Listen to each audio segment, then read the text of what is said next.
देखो इधर देखो, देखो मध्य प्रदेश में प्राथमिक शिक्षक भर्ती का एग्जाम होना है। तो ज्यामिति से क्वेश्चन आएंगे 5 क्वेश्चन, जिसमें त्रिभुज से भी क्वेश्चन पूछे जाएंगे ज्यामिति के। तो आज हम सॉल्व करेंगे त्रिभुज के क्वेश्चन। तो देखिए सिंपल सी बात है जो सबको पता होगी, शुरुआत से ही हम स्टार्ट करते हैं। तो त्रिभुज में 3 कोण होते हैं, ए बी और सी, और तीनों कोणों का जो योग होता है वो होता है 180 डिग्री। ये सिंपल सी बात है, सबको पता होता है। तीनों कोणों का योग कितना होता है? 180 डिग्री। अब इसमें एक और चीज अपन को समझना पड़ेगी।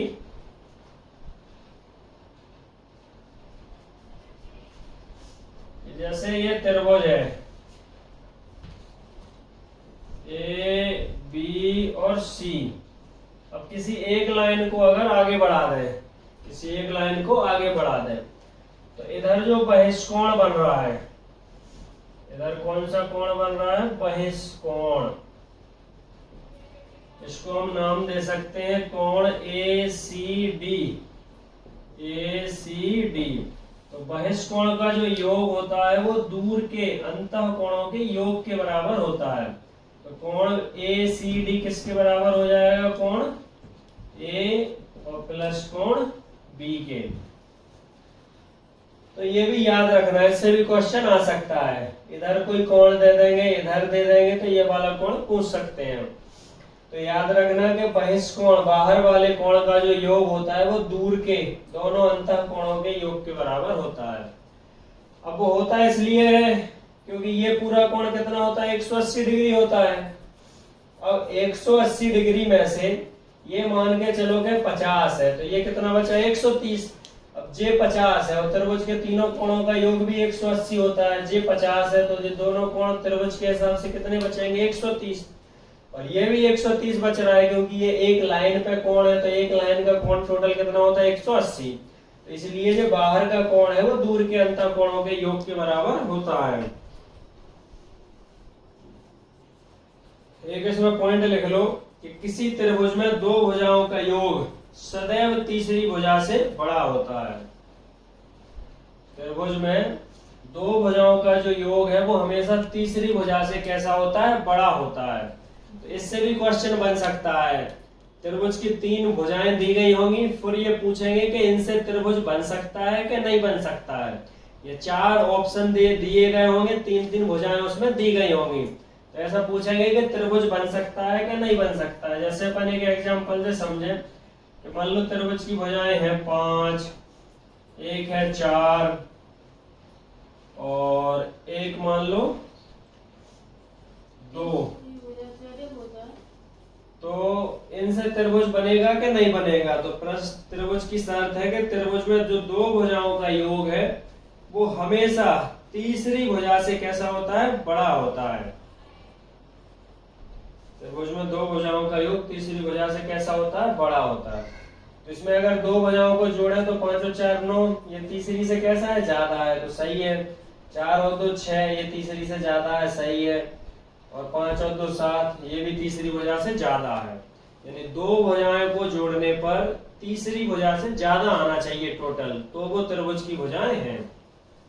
तो 5 4 2 इनसे त्रिभुज कैसा है? बन सकता है। तो इस शर्त को याद रखना कि त्रिभुज में जो दो भुजाओं का योग होता है वो तीसरी भुजा से बड़ा ही होता है। यानी दो भुजाओं का टोटल है वो हमेशा तीसरी भुजा जो रह गई उससे ज्यादा ही आना चाहिए। अब देखिए अगला बिंदु है इंपोर्टेंट, केंद्रक। तो केंद्रक की परिभाषा तुम्हें याद रखनी होगी कि केंद्रक क्या होता है। तो केंद्रक की परिभाषा लिख लो कि किसी त्रिभुज की मध्यिकाओं का प्रतिच्छेद बिंदु त्रिभुज का केंद्रक कहलाता है। तो एक परिभाषा लिख के आ सकती है, उसमें 4 ऑप्शन आ सकते हैं कि केंद्रक, लंब केंद्र, अंतः केंद्र, परिकेंद्र। तो चारों की परिभाषाएं याद होना चाहिए। तो सबसे पहले लिखो केंद्रक की परिभाषा, किसी त्रिभुज की माध्यिकाओं का प्रतिच्छेद बिंदु त्रिभुज का केंद्रक होता है।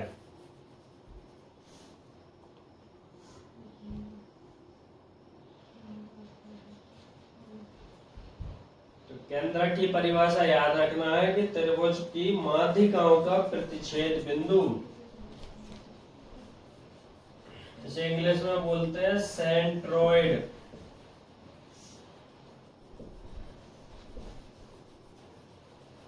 अब देखिए जैसे ये चित्र है त्रिभुज का, अब इसका ए बी सी त्रिभुज है, इसका मध्य बिंदु जे है, ए सी का मध्य बिंदु जे है और बी सी का मध्य बिंदु जे है। इनको अगर हम मिलाएंगे अपन शीर्ष से तो एक जे माध्यिका हो जाएगी, इसके मध्य बिंदु से इस बी को मिलाएंगे तो जे माध्यिका है, और ये मध्य बिंदु से कोण बिंदु ए को मिलाएंगे तो जे माध्यिका हो जाएगी। इनके हम नाम दे सकते हैं डी ई एफ। तो इसमें तीन माध्यिका हो गई, एक एडी माध्यिका है, एक बीई माध्यिका है, एक सी एफ माध्यिका है। अब ये तीनों माध्यिकाएं जिस बिंदु पर मिलती हैं तो इसे हम बोल सकते हैं केंद्रक। इसको हम जी से दर्शा देंगे तो ये हो जाएगा केंद्रक, यानी माध्यिकाओं का प्रतिच्छेद बिंदु। माध्यिकाएं जहां प्रतिच्छेद करती हैं वो हो जाता है केंद्रक। और एक और चीज याद रखना कि केंद्रक है वो माध्यिकाओं को 2:1 में बांटता है। कितने अनुपात में? 2:1।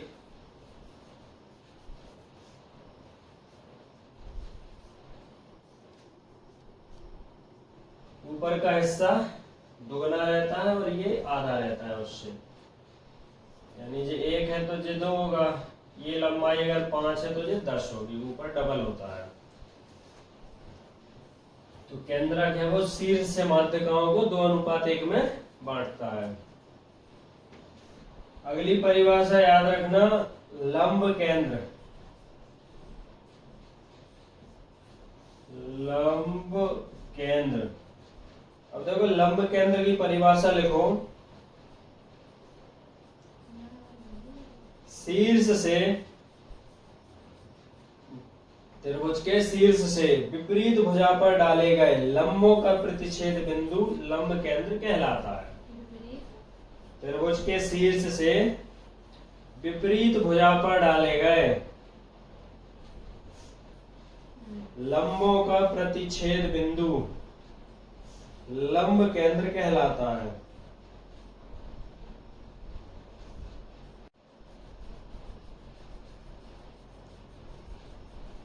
इसको इंग्लिश में बोलते हैं ऑर्थो सेंटर।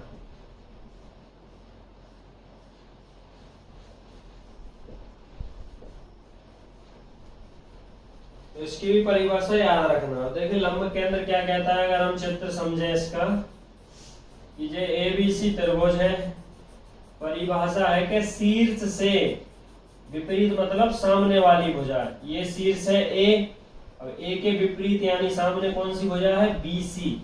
तो अभी अपन केंद्रक में क्या किया था कि मध्य बिंदु को मिलाया था, बी और सी का जो बीच का बिंदु है, यानी आधा आधा बांटने पर जो बीच का बिंदु है उसको मिलाया था।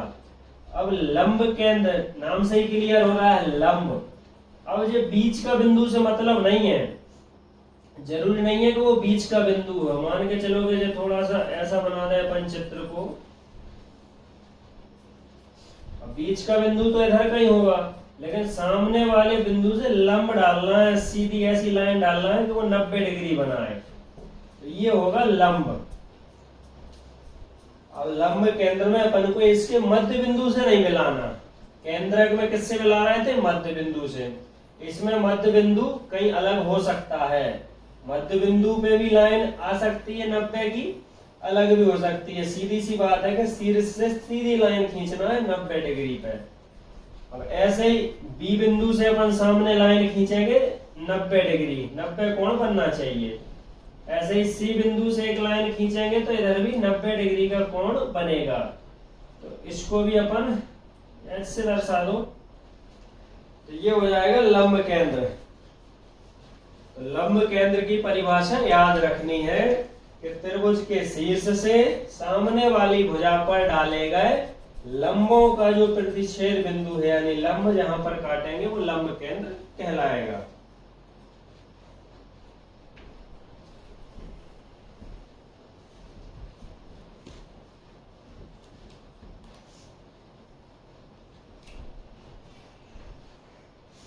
अगला देखते हैं अंतः केंद्र।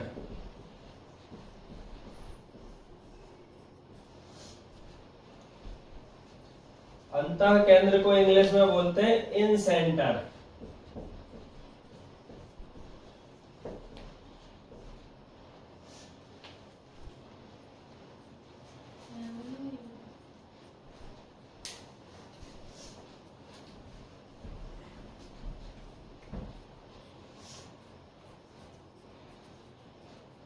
अब देखो अंतः केंद्र की परिभाषा क्या है।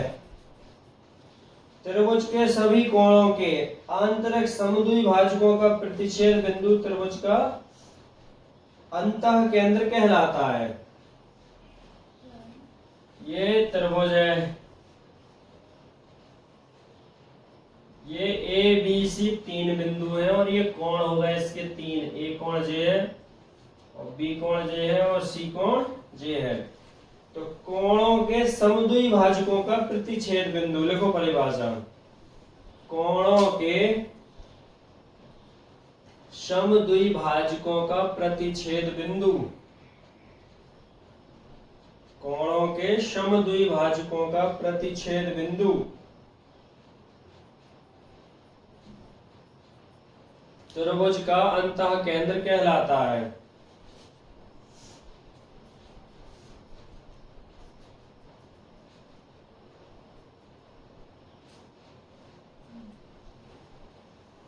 अब देखो अंतः केंद्र कैसे बनेगा। जो कोण है ए, तो इस कोण को जो आधी आधी बांटे लाइन, यानी कोण को काटे, फिर आगे जाके ये कहीं भी मिल जाए, भले ही लंब हो या बद्ध बिंदु से मिले ना मिले, लेकिन कोण को आधा आधा बांट दे, बराबर बराबर दो हिस्सों में बांट दे।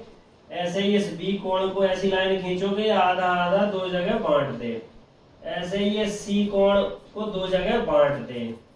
फिर जो तीनों बिंदु जहां आएंगे तो वो कहलाएगा अंतः केंद्र। इसको अपन आई से दर्शा देते हैं। तो अंतः केंद्र की परिभाषा सीधी सिंपल है कि कोणों के अर्धकों का प्रतिच्छेद बिंदु, चाहे कोणों के अर्धक बोल दो चाहे कोणों के समद्विभाजकों का, एक ही बात है।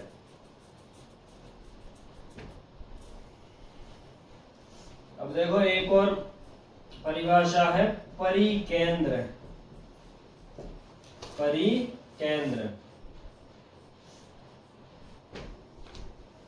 इससे देखो अंतः केंद्र से अंतः वृत्त भी खींच सकते हैं अपन। ये लाइन जो है ये परत वृत्त की त्रिज्या का काम करेगी, तो इससे अपन एक अंतः वृत्त भी ऐसा अंदर बना सकते हैं ऐसा। तो ये अंतः वृत्त कहलाता है और ये अंतः वृत्त का अंतः केंद्र कहलाता है। अब देखो परिकेंद्र, परिकेंद्र को इंग्लिश में बोलते हैं सर्कम सेंटर।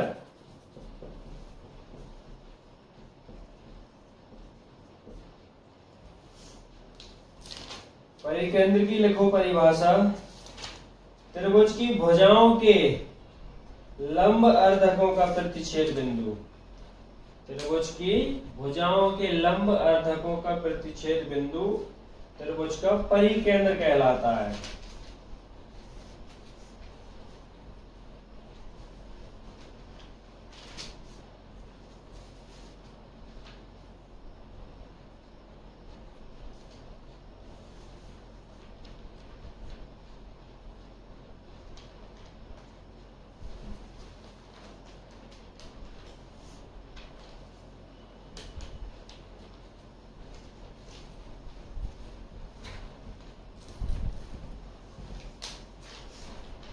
देखो परिकेंद्र क्या होगा, ये त्रिभुज है, इसको नाम दे देते हैं ए बी सी। परिभाषा देखो परिकेंद्र की क्या है कि भुजाओं का लंब अर्धक, यानी दो चीजें आ गई इसमें परिकेंद्र में, एक तो लंब होगी वो लाइन और आधी आधी बांटेगे भी, यानी ये बी सी है तो इसको मध्य बिंदु जो हो गया, तो आधी आधी बांटना चाहिए और वो लाइन बिल्कुल सीधी जाना चाहिए, यानी यह कहते कोण बनाएगी 90 डिग्री। तो ये भुजाओं का लंब भी हो गया भुजाओं पर और अर्धक भी हो गया, आधा आधा बांटेगा, तो ये लाइन ऐसे सीधी चली जाएगी। एक ये मध्य बिंदु हो जाएगा ए सी का और ये 90 डिग्री भी लाइन यहाँ से बनाएगी, तो एक लाइन ऐसे जाएगी। और ये ए बी का मध्य बिंदु हो जाएगा और 90 डिग्री भी बनाएगी। तो एक लाइन ऐसे चली जाएगी, अभी कहीं से भी जा सकती है। तो ये 90 डिग्री पूरे बनाएंगे, यानी ये लंब भी होंगे और आधे आधे बांटेंगे भी। ये हो जाएगा त्रिभुज का परिकेंद्र।